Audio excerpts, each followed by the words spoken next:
Good morning and welcome to this week's press conference. I hand over to our Group President Gianni Pittella. Grazie. Thank you and good morning. I'm going to talk about three major issues. The first concerns Brexit. The second, the situation in Hungary, and then Israel. So the first point, Brexit. Above all, I believe that there's been underestimation of the fact that for the first time a member state of the EU seeks to leave the EU, which saddens us and must make us think about the future. But it should be clear who those responsible for this choice are. I think history will tell us whether or not this choice was correct or mistaken. As far as we're concerned, it's problematic, not just for us. You know, Cameron, May,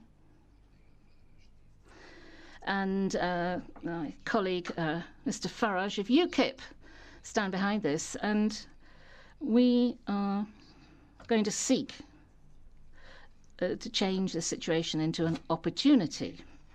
We shall work to ensure that when we meet our British interlocutors, things will be as positive as possible, although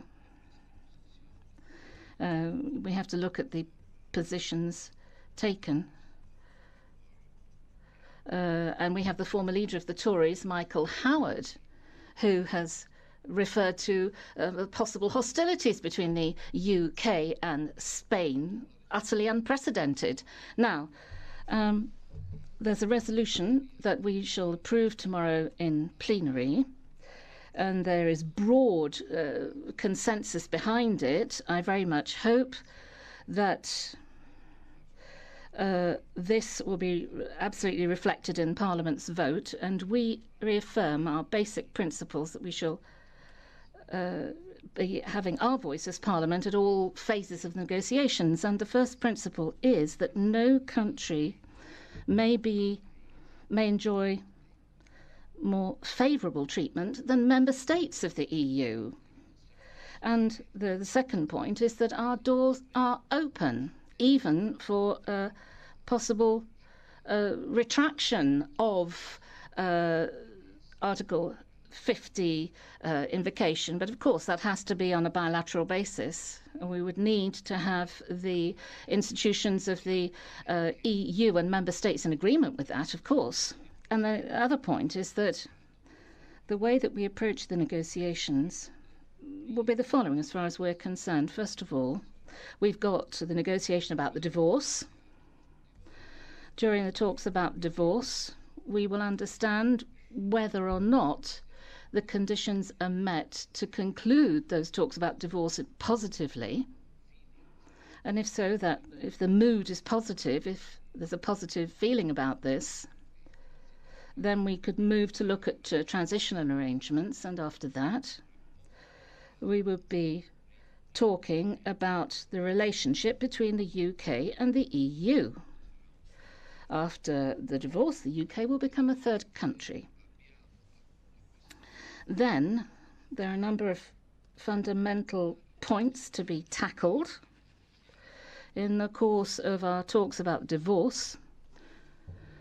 First and foremost, the future of our children. As with any divorcing parents, you have to put the children at the forefront of your concerns. So what will be the conditions for our children? As far as we're concerned, the children are our citizens. You know, we're talking about British citizens living and working in the EU and vice versa as well. And we'd like to ensure that there is a positive outcome to all of these issues for families, and health coverage being one of them. Now we have to see how we deal with the question of a border between Ireland and Northern Ireland. Now, we are absolutely minded to make a positive contribution to what happens there, but if Mrs. May takes a hardline position and says we don't want freedom of movement, then we have to look at what conditions will attach to resolving the issue of a border between the Northern Ireland and Ireland. And the third point concerns financial commitments, as is the case in a divorce. If you leave the home, then you've got outstanding financial commitments. You have to know the utilities, how much of the electricity, gas and water bills do you come in for? And we have to see how that will look at the end of by 2019. And obviously, right until the day you leave, you've got to pay your share of the bills. Now, that's the summary, and of course I'm available if you have questions on that. Now, on Hungary. Having attacked the press and created problem, schism in Europe on migrants, Orban now seems to want to silence one of the major Hungarian centres of knowledge and research, the Central European University. Now, that confirms our concerns about the direction Hungary is taking under Orban. And we're not just talking about Hungarian citizens, and we have absolute confidence in them, but we're looking at what Orban is doing. Now he's building these walls, he's trying to stamp out the free press. Can what's happening in Hungary still be deemed to be in line with principles and rules that govern Europe? And indeed, Mr. Weber and the president of the EPP, Mr. Daul, need to say what needs to happen. What has to happen by Orban? What has to happen in Hungary for the EPP to say something? And in Budapest, at the moment, we've only heard a deafening silence. I think it's a silence indicative of embarrassment. And how can these people be in the same political party as the Spanish Partido Popular, the German CDU, and their French equivalents? Now, there is, as I say, a deafening silence. We need the EPP leaders to stand up and speak out clearly and speak the truth. Now, finally, Israel. We have to break through this wall of silence here. There's a tremendous amount of difficulty there. And if these settlements are legalized on Palestinian territory, then I have suggested that we go to plenary and have a discussion and vote on this matter. It's shameful. For years and years, this has been a key issue as far as we're concerned. We have to go back to this central point. It's unacceptable that, given this further step, legalizing these additional settlements, they are simply moving in, invading Palestinian territory, and we're talking about Palestine being reduced to what, 40% of the original territory, an area? This is not acceptable. We are against any form of anti-Semitism. We're in favour of a two-state, two-peoples solution, living in peace together, but it's unacceptable that a government seeks to legalise these settlements in Palestinian lands. Now, I'm going to stop there and invite questions. From your side, est-ce qu'il y a des questions de votre part? Please indicate your name and media. Thanks. Hello, I'm Lachlan Carmichael from AFP. Tomorrow, for the Brexit vote, what guidelines do you want that the European Commission has not included in their own? And I also know that the Parliament wants to have a bigger role in the negotiations, and you haven't got that yet. Can you answer these 2 points?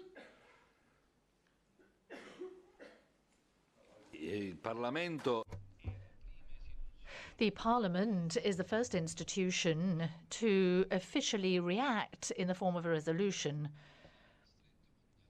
We are in close contact with Barnier. I met with Commissioner Barnier last week.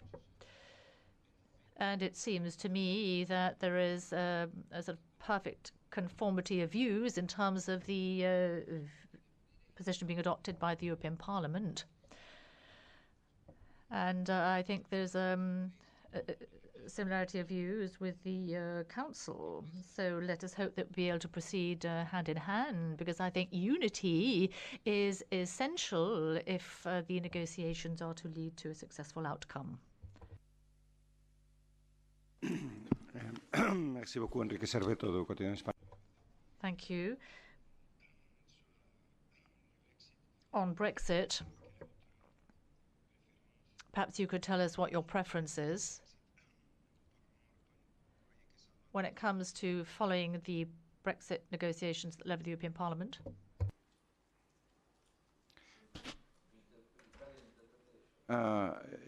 Posso parlare... Well, I can speak Italian, approximative Italian. What do you think the European Parliament should be doing in terms of Brexit?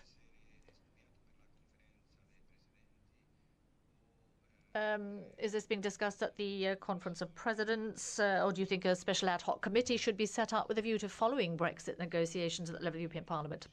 Well, I think that's up for discussion. As things stand, we have decided to give the leading role to the Conference of Presidents when it comes to Brexit, with a coordinator who's been appointed, as you know, Verhofstadt, with others in an advisory capacity, Gualtieri, Brok, Lamberts, and others. But then we'll decide. I mean, there are a number of options down on the table, options that we might wish to consider. One is that the Constitutional Affairs Committee be the sort of lead committee, if you like, to which the other committees would submit opinions.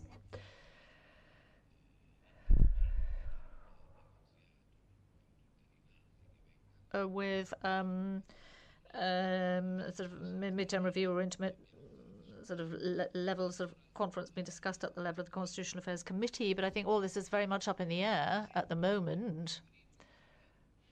I think what we have agreed upon, and which is producing good results, is that we as group leaders would be following developments in respect of Brexit at the level of the Conference of Presidents. And then afterwards, yes, please. And please either English or Italian if you can, if there's a problem with the translation. Merci. Ma allora come si fa che... Well, at the Conference of Presidents, there are UK members present. Well, there are UK's president in the European Parliament.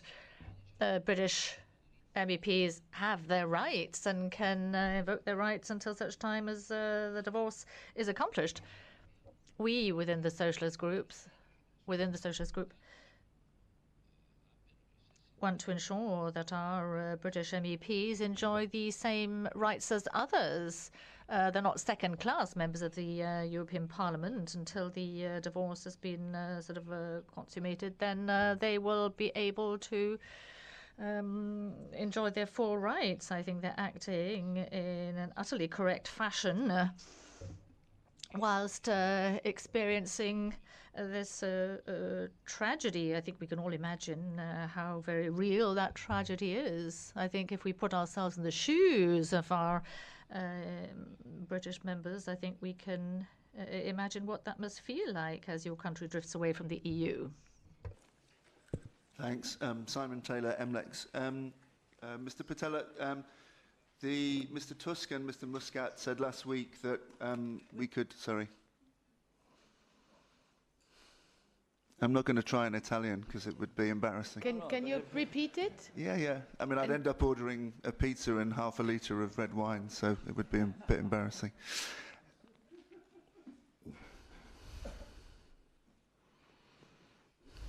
And German? Does the Italian work? Sì, sì. Yes? Okay, good. Okay. Please go ahead.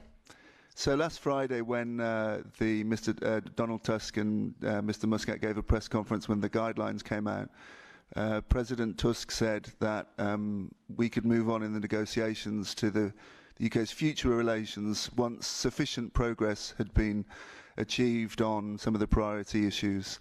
What for you what would satisfy you as sufficient progress? What do you want to see the UK agree to before the EU starts talking about future relations?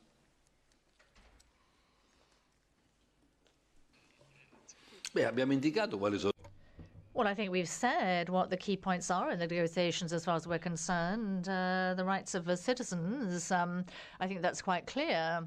And I think the Theresa May's letter sends out a positive signal. And then there's the issue of borders. That is a serious issue. There is the issue of financial commitments that the UK has to comply with. And then, of course, we'll discuss the future nature of relations with the UK. Theresa May says that the UK doesn't want to be part of the single market because they don't want up to the 4 fundamental freedoms. I think that's a serious mistake, but we take note of it. We take note of that position. If they don't want to accept the single market, then of course we have to explore other avenues. There are so many different possibilities. We'll see what that will be. Yeah, just a quick follow-up. Do you want the UK to agree to pay a specific sum in order to move?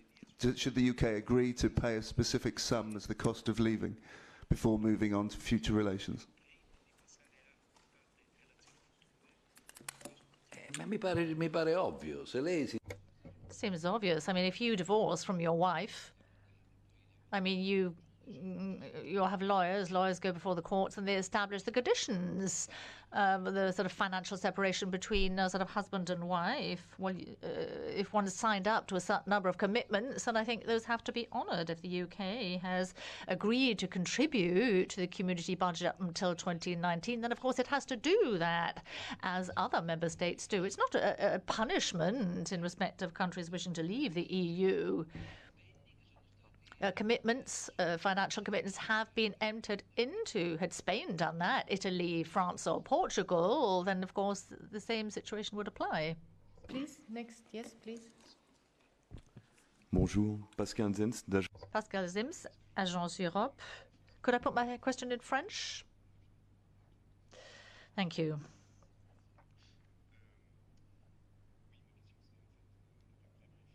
During the pre-briefing on Friday, a certain number of spokespersons of different groups regretted that they hadn't been involved in the drafting of the resolution. 4 political groups had been responsible for its drafting.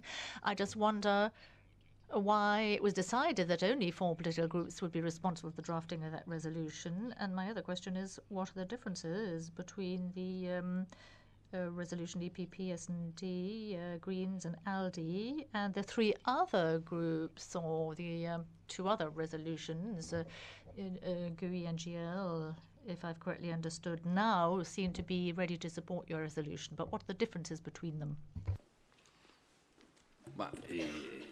Verhofstadt ha lavorato. Well, Verhofstadt has worked on a text that was shared with a certain number of group leaders, and then it was put to a meeting where all political groups are present before it was put to the Conference of Presidents. It was an informal meeting of all parliamentary groups, ENF, EFDD, ECR, GUI, NGL, and so on. As far as GUI is concerned, I think their approach has been very constructive. GUI has tabled amendments, which personally I think should be taken on board because I think they're very positive, and I hope that GUI will be in a position to sign up to the joint resolution.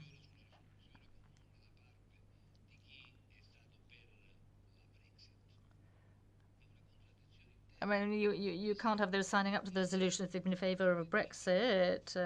ECR, sort of ENF, EDD, are groups that are in favour of the breakdown, the fragmentation of the EU. That's nothing new. So it's not surprising that they wouldn't want to sign up to the resolution. Lamberts, Verhofstadt, Weber, Zimmer. I mean, how can they be expected to throw their lot in with those who want to destroy the EU? That's impossible.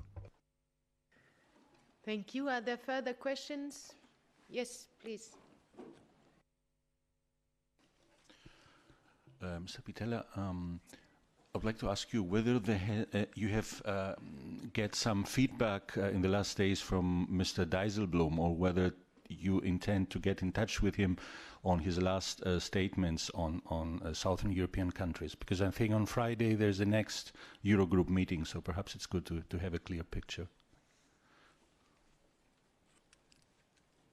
Well, yesterday there was a debate in Parliament. President Tajani reported that Dijsselbloem had afresh refused to attend the parliamentary session that was held to discuss the situation in Greece. Now, that was deplored by one and all those who took the floor. There was just one voice raised in defence of Dijsselbloem.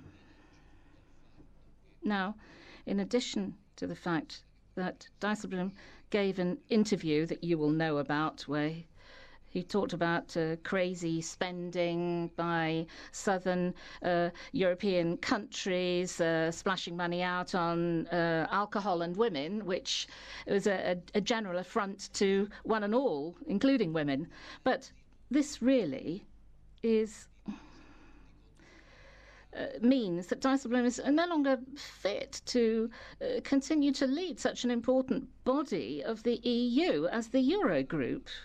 Eurogroup cannot be led by a person who harbours this kind of idea set, who has this view of circumstances. As far as we're concerned, socialists, this person ought to be replaced as leader of the Eurogroup. Now, this is my official position, and I've made it clear. Very much. If there are further questions, we take them outside. Have a good week, everybody.